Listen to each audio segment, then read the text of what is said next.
দুইটা আমলের কথা বলবো, আমল করবেন ইনশাআল্লাহ। প্রথম যে আমলটার কথা বলবো, এই আমলটা হচ্ছে এই যে এই জিনিসটা, এটার নাম কি বাজান? আমি এখানে বসার আগে এখানে মিসওয়াক করে এরপরে আসছি। আমার নবী বয়ানে বসার আগে মিসওয়াক করতেন, আমার নবী বয়ানের পরে মিসওয়াক করতেন, আমার নবী নামাজের আগে মিসওয়াক করতেন। আমার নবী বলেন, জিবরাইল আমার কাছে যতবার এসেছে ততবার আমাকে মিসওয়াকের কথা বলতেন, ততবার মিসওয়াকের কথা বলতেন। আমার মা, আপনার মা আয়েশা সিদ্দিকাকে জিজ্ঞাসা করা হইল, আল্লাহ নবী ঘরে আইসা সর্বপ্রথম কি করতেন? মায়া বলেন যে নবী ঘরে আইসা সর্বপ্রথম মিসওয়াক করতেন। মিসওয়াক করবেন তো ইনশাআল্লাহ? নবীর জীবনের শেষ আমলটা কি ছিল বলতে পারেন আপনারা? সরকার দো আলম নবী জীবন সায়ান্নে অসুস্থ, বিছানায় শায়িত।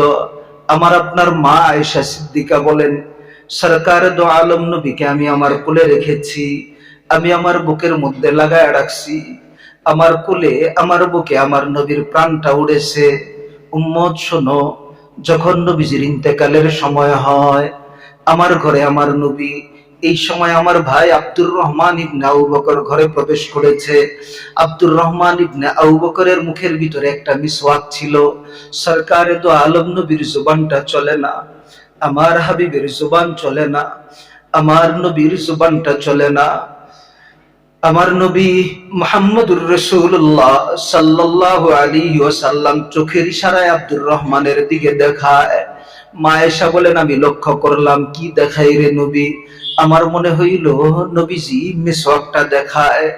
মা আয়েশা বলেন, আমি বুঝতে পারার কারণে আল্লাহর নবীর মিসওয়াকটা আগায়া দিলাম, নবীজির মুখের মধ্যে লাগায়া দিলাম। কিন্তু আমার নবী এত দুর্বল ছিল, এত দুর্বল হয়ে পড়েছে, মুখ দিয়ে মিসওয়াকটা চিবাইতে পারছে না। মা আয়েশা বলেন, এরপরে মিসওয়াকটা আমি আমার মুখের মধ্যে নিলাম, আমার দাঁত দিয়া চাবাইলাম। আমার জিহ্বার আর্দ্রতা মিসওয়াকের মধ্যে লেগে মিসওয়াকটা যখন নরম হয়, এরপরে সরকার দো আলম নবীর মুখে দেই। সরকার দো আলম নবী মিসওয়াক করেন, নবীজি মিসওয়াক করেন, নবীজি মিসওয়াক করেন। মা আয়েশা বলেন, উম্মত শোনো, সরকার দো আলম নবী যেই সময় একবারে কথা বলতে পারছেন না, শারীরিক এত দুর্বলতা, যখন একটা জিনিস চাবাইয়া নবীজি নরম করতে পারে না, ওই সময় আমার নবী মিসওয়াক করতে থাকেন, মিসওয়াক করতে থাকেন। মা আয়েশা বলেন, আমার নবীর প্রাণটা আমার কোলে গিয়েছে। উম্মত শুনে রাখো, যেই সময় নবীর প্রাণবায়ু উড়ে যায়, ওই সময় নবীর ঠোঁটে মিসওয়াক লাগানো ছিল। চিল্লায়া বলেন সুবহানাল্লাহ। বাজান রে, নবীজি সারা জীবন মিসওয়াকের কথা বললেন। প্রত্যেকটা কাজের শুরুতে মিসওয়াক করতেন। জিবরাইল যতবার আসছেন আমার নবীর মিসওয়াকের কথা বলছেন। কথার কথা, জিবরাইল যদি আমার নবীর কাছে একটা কথার কথা ধরি, যদি 10,000 বার আইসা থাকেন, তাইলে কয় হাজার বার মিসওয়াকের কথা বলছেন? আমার নবীর কাছে জিবরাইল কতবার আসছে হিসাব আছে? লিকুল্লি নাবিয়্যিন ফিল আনআমি ফাজিলাতুন ওয়া জুমলাতুহা মাজমুআতুন লিমুহাম্মাদি। উম্মত শোনো, তুমি কোন নবীর উম্মত? তুমি আল্লাহ তাআলা সব নবীরে মুজিজা দিয়েছেন, যেই মুজিজাগুলি নবীরা উম্মতরে দেখায়া দেখায়া ইসলামের পথে আহ্বান করছেন। আল্লাহর শপথ করে বলা যায়, লিকুল্লি নাবিয়্যিন ফিল আনআমি ফাজিলা ওয়া জুমলাতুহা মাজমুআতুন লিমুহাম্মাদি। সব নবীর জন্য আল্লাহ যত মুজিজা দিয়েছেন, একাই আমার নবীকে তার চাইতে বেশি মুজিজা দান করেছেন। বলেন সুবহানাল্লাহ। তাইলে তো সব নবীর কাছে জিবরাইল যতবার আসছে, আমার নবীর কাছে তার চাইতে বেশি আসছে। সুবহানাল্লাহ। তাহলে কতবার আদেশ করছেন মিসওয়াকের কথা? নবী ঘরে ঢুইকা প্রথম মিসওয়াক করতেন, বয়ানের আগে মিসওয়াক করতেন, নামাজের আগে মিসওয়াক করতেন। এত বেশি মিসওয়াক করতেন, নবী আশঙ্কা করতেন জিবরাইল এত বলে আমি চিন্তায় পড়ে যাই, না জানি আমার উম্মতের জন্য ফরজ করা হয়। সর্বশেষ যে কথা, নবীজি যখন ইন্তেকাল করেন, মা বলেন, মা আয়েশা বলেন, আমার কোলে ইন্তেকাল করেছেন, শেষ আমলটা ছিল নবীর কি? মিসওয়াক। মিসওয়াক। যদি আজকে মিসওয়াক না করেন, যদি জিজ্ঞাসা করব না আমি আপনাদেরকে, যদি জিজ্ঞাসা করি কয়জনের কাছে মিসওয়াক আছে, খুইলা দেখাইতে পারবেন না অনেকে। নবীর উম্মত আজকের এই মজলিসের শরম পাক, এটা আমি চাই। ভাইজান, এখানে কয়টা মানুষ এখানে আপনি শরম পান, এটা কি আপনি চান? বলেন না, আপনি চান এইখানে শরম পান? আপনি চান না, আমিও শরম দিতে আপনারে চাই না। কিন্তু আপনি ভাবুন তো, হাসরের ময়দানে অন্য নবীর উম্মতরা যেখানে থাকবে, আপনি তো ঈসা নবীর উম্মত হইতে চান না, মুসা নবীর উম্মত হইতে চান না, ইব্রাহিম ইসমাইলের উম্মত হইতে চান না, আপনি তো মুহাম্মদুর রাসূলুল্লাহর উম্মত হইতে চান। হাসরের ময়দানে সব নবীর উম্মতরা থাকবে। ওই সময় যদি আপনার কাছে আপনার নবীর জীবনের শেষ নবীর, শ্রেষ্ঠ নবীর জীবনের শেষ আমল মেসওয়াকটা আপনার কাছে না থাকে, আমার নবী যদি লজ্জা বোধ করেন, এতগুলি উম্মতরা দেখছে, উম্মত তোর কাছে আমি নবীর মিসওয়াকটা নাই, তোর কাছে আমি নবীর মিসওয়াকটা নাই, আমার নবীও তো লজ্জিত হবে, আপনিও লজ্জিত হবেন। আরে আপনি যদি হাসরের ময়দানে অন্য নবীর উম্মতের সামনে, অন্য নবীর সামনে আমার নবীকে আপনি যদি অপমানিত করে দেন, মিসওয়াক না করে ছোট করে দেন, আপনার জন্য আমার নবী সুপারিশ করবে? সুতরাং ভাই বা পায়ে ধরে আমলটার কথা বললাম, এই মিসওয়াকের আমলটা আজকের থেকে কারা কারা করবেন ইনশাআল্লাহ?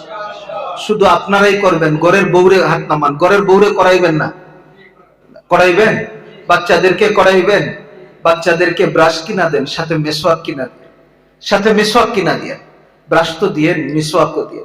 মনে রাখেন বাজান, সারা পৃথিবীর যত কোম্পানি আছে ব্রাশের, সব কোম্পানির ব্রাশ যদি আপনি কিনেন, দামি ব্রাশগুলি, সবগুলি ব্রাশ নিয়ে যদি আপনার মুখে ডলেন, তারপরও আমার নবীর সুন্নত কি হবে না? আদায় হবে না। সব ব্রাশ দিয়ে আপনি দাঁত পরিষ্কার করেন, মাউথ ওয়াশ ব্যবহার করেন, দৈনিক 5 বার করেন, 10 বার মাউথ ওয়াশ ব্যবহার করেন, 10 বার আপনি ব্রাশ করেন, এরপরও এই ব্রাশের কারণে ঈমান নিয়ে মরতে পাবেন, এর কি নাই? গ্যারান্টি নাই। আমার নবীর জীবনের শেষ আমলটা ছিল মিসওয়াক। আমার নবীর জীবনের শেষ আমল ছিল মিসওয়াক। মিসওয়াক করা অবস্থায় নবীজি আল্লাহর সান্নিধ্যে গিয়েছেন। এজন্য বলা হয়, যার জীবনের আমল মিসওয়াক লাজিম হয়ে যাবে, তার জীবনে কিছু আমলের ত্রুটি থাকলেও মৃত্যুর সময় তার সবচাইতে বড় খুশনসিব ঈমান নসিব হয়ে যাবে। করবেন তো মিসওয়াকের আমল সবাই ইনশাআল্লাহ? 2 নাম্বার আরেকটা আমলের কথা 2-1 মিনিটে বইলা শেষ করি। আমল করবেন ইনশাআল্লাহ? মিসওয়াকের আমলটা কঠিন হয়ে গেল বাজান, এরপরের আমলটাও কঠিন হবে না। করবেন তো ইনশাআল্লাহ? সামনে আসতেছে রমজান মাস। সামনে আসতেছে কি মাস? রমজান মাস।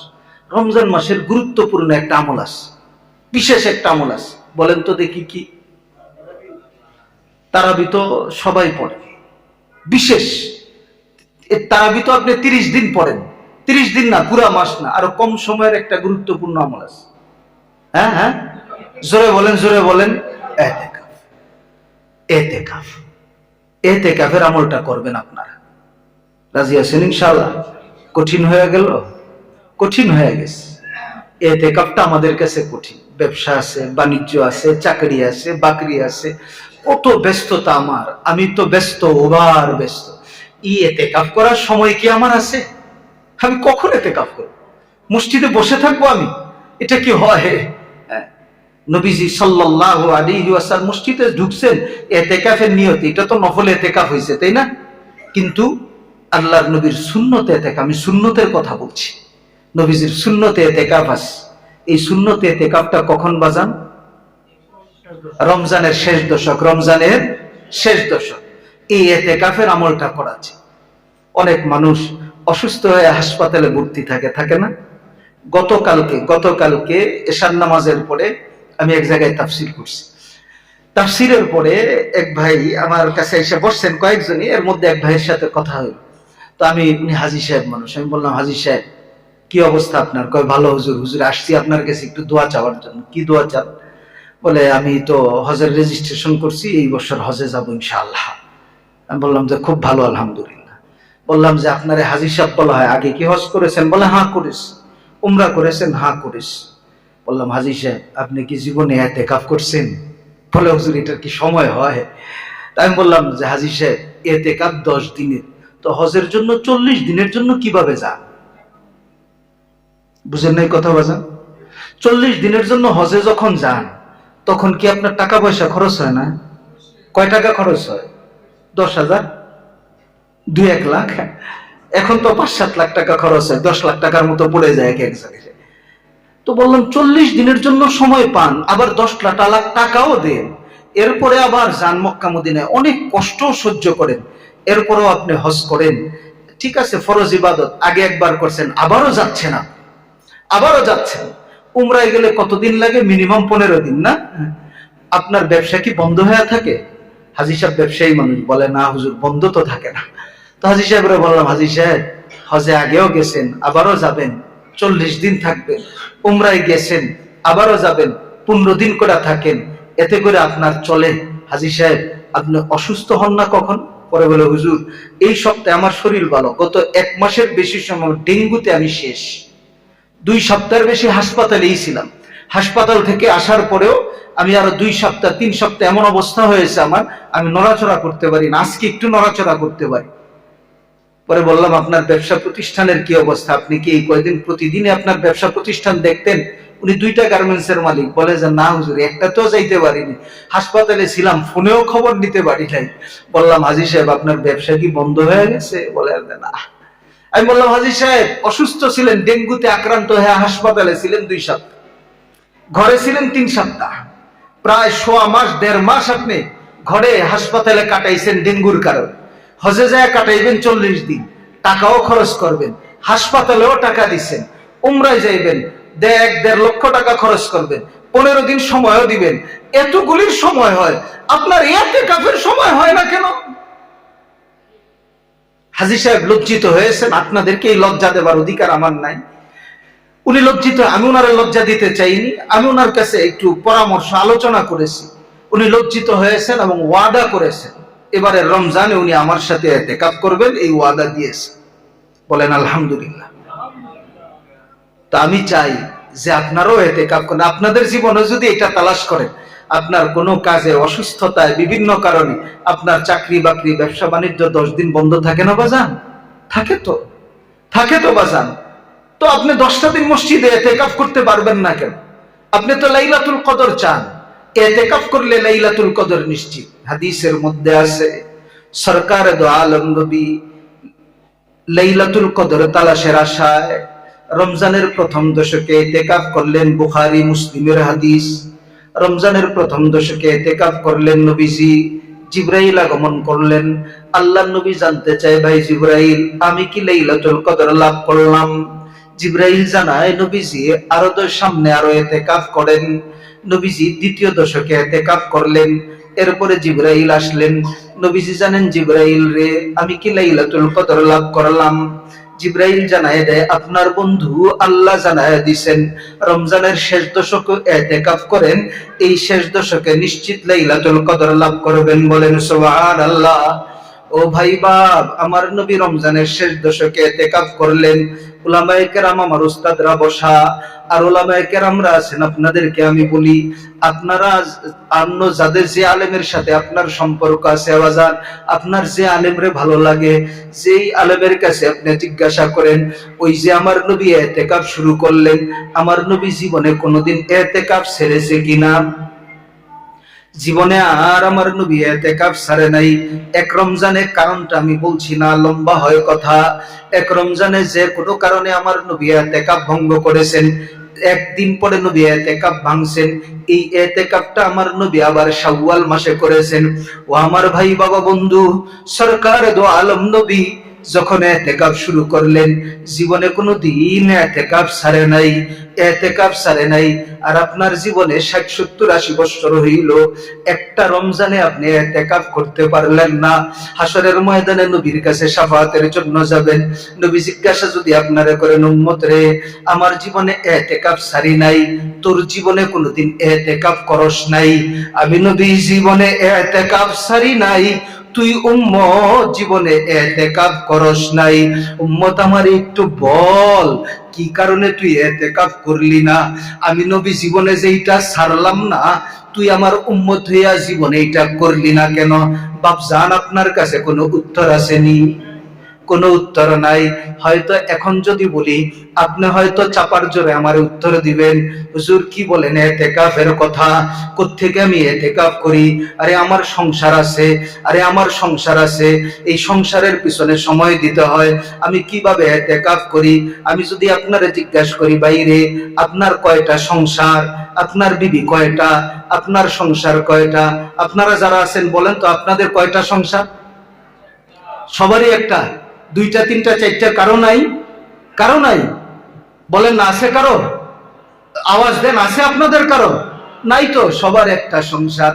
হাসরের ময়দানে আমার নবী যদি বলেন, আমার নবী যদি আপনারা জিজ্ঞাসা করেন, উম্মত তুই এত ব্যস্ত ছিলি, যে আমল আমার জীবনে আমি ছাড়ি নাই, তুই আমলটা জীবনে করতে পারিস নাই তোর সংসারের কারণে। সংসার তোর কয়টা ছিল?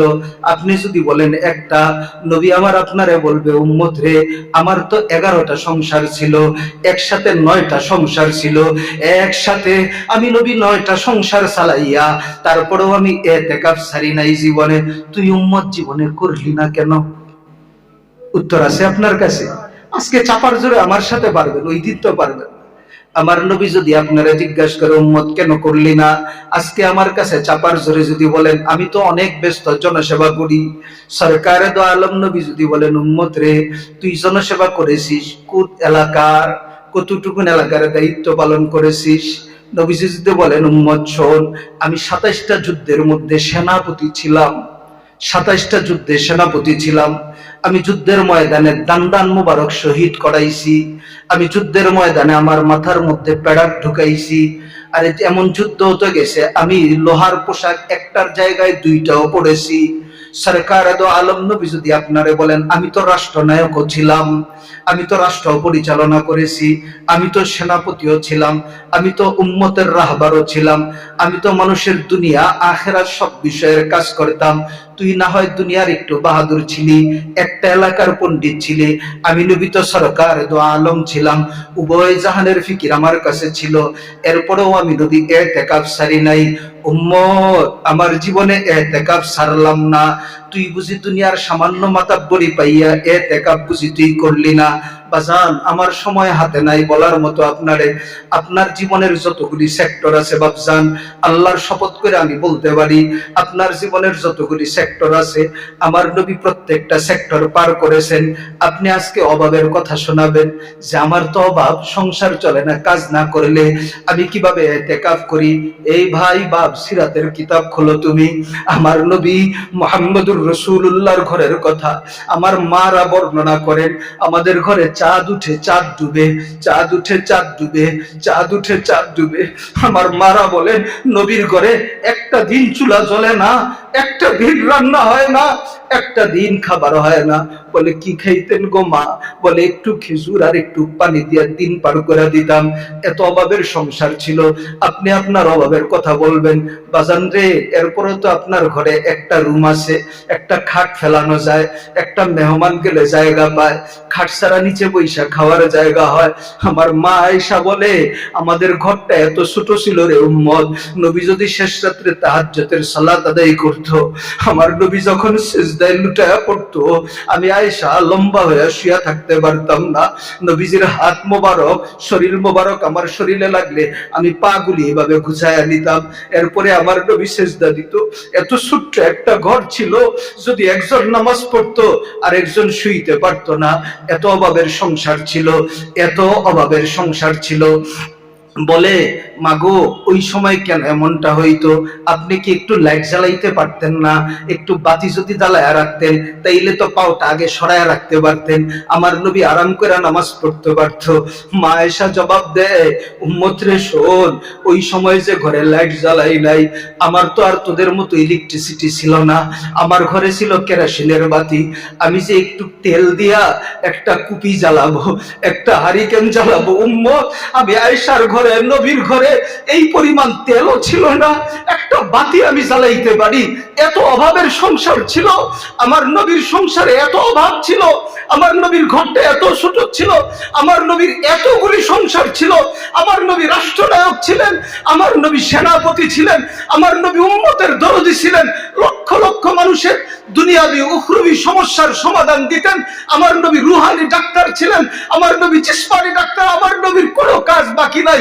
উম্মত উম্মতের সব কাজ ছাড়ার পরেও আমার নবী রমজানের 10টা দিন ইতিকাফ জীবনেও ছাড়ে নাই, জীবনেও ছাড়ে নাই, জীবনেও ছাড়ে নাই।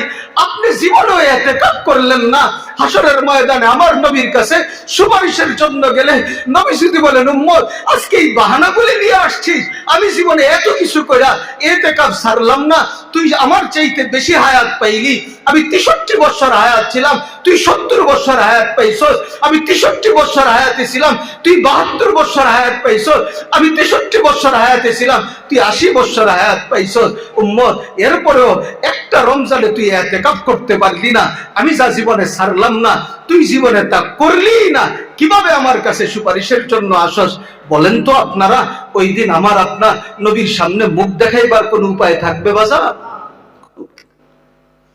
আল্লাহুম্মা বারিক লানা ফি রজব ওয়া শাবান ওয়া বাল্লিগনা রমাদান। সকলে বলেন আমিন। বাজান আর কথা বাড়াইব না, বলছিলাম আয়াতের সারমর্ম বলবো, এর উপরে 2টা আমলের কথা বলবো। আয়াতের সারমর্ম বলে দিয়েছি, আপনাদেরকে 2টো প্রশ্ন করেছিলাম, আপনারা উত্তর দিয়েছেন, ওই উত্তর থেকেই আমি আপনাদের কাছে কোরআনের মূল কথাটা নিয়ে এসেছি। নবীর শাফাত লাগবেই নাজাতের জন্য, নবীর মহব্বত লাগবেই। নবী আরে কি বলবো আপনাদেরকে, ইতিকাফ ছাড়া নবীর মহব্বত হয় কিভাবে, মিসওয়াক ছাড়া নবীর মহব্বত হয় কিভাবে? আর নবীর মহব্বত না হইলে ঈমান হয় বাজান? কি বলেন, নবীর মহব্বত না হইলে ঈমান হয়? এক হাদিসে, লম্বা হাদিস, শেষাংশে আল্লাহ রাসূল সাল্লাল্লাহু আলাইহি ওয়াসাল্লাম বলেছেন আলা লা ঈমানা লিমান লা মাহাব্বাতা লা, 3 বার বলছেন যার কলিজার ভিতরে আমি নবীর মহব্বত নাই তার তো ঈমানই নাই। আর কথা বাড়াইতে চাই না, ওই আয়াতের কথাটা এখানে নিয়ে আসছি যে আমরা নবীর সুপারিশ পাবার জন্য মূল কাজ হচ্ছে নবী যা বলেছেন তা করব, যা নিষেধ করেছেন তার থেকে বেঁচে থাকবো। আপনারা ওয়াদা দিয়েছেন করবেন ইনশাআল্লাহ। আর নবীর জীবনের আমল থেকে 2টা সুন্নতের আমল বলেছি, একটা মিসওয়াক আর একটা ইতিকাফ করবেন তো ইনশাআল্লাহ। আমি নিয়ত করলাম করার, আমি নিয়ত করলাম করার, আপনাদের সামনে প্রতিশ্রুতি দিলাম করার। আল্লাহর কাছে ফরিয়াদ করি, আপনাদের কাছে দোয়া চাই, আমার মৃত্যু পর্যন্ত, জীবনের শেষ দিন পর্যন্ত যতদিন হায়াত থাকে প্রত্যেকটা রমজানে যাতে ইতিকাফ করতে পারি, এই সুযোগ থেকে, এই নিয়ামত থেকে, নবীর এই সুন্নত থেকে আল্লাহ যাতে বঞ্চিত না করেন। জীবনে একটা বছরে 365টা দিন সময় পান, 355 দিন কাজ করলেন, আপনার মতো করে 10টা দিন আল্লাহর ঘরে পড়ে থাকা আল্লাহর কাছে একটু কাঁদবেন, নবীর এই সুন্নতটা পালন করবেন। এটাও যদি না পারেন, 355 দিন তো আপনার কাজ করছে, কি আর উপায় হবে? আমি এটার জন্য নিয়ত করলাম, দোয়া চাইলাম, আপনারাও নিয়ত করছেন তো ইনশাআল্লাহ। মিসওয়াকের আমলটাও আমিও করব, আমার পরিবারের লোকদেরকেও করাবো, আপনারাও করবেন, পরিবারদেরকেও করাবেন ইনশাআল্লাহ। সবাই জোরে বলেন ইনশাআল্লাহ। আল্লাহ তুমি আমাদেরকে তৌফিক দান করো, পুরা উলানবাসীকে তৌফিক দান করো। জামিয়া শেখ জাকারিয়া রহমতুল্লাহ আলাইহি মাদ্রাসা কর্তৃক আয়োজিত এই মাদ্রাসার বরকতে, এই মাদ্রাসার বরকতে আল্লাহ তাআলা সবাইকে তৌফিক দান করুক, সকলে বলি আমিন। সর্বশেষ কথা দোয়ার আগে এই প্রতিষ্ঠানের প্রতি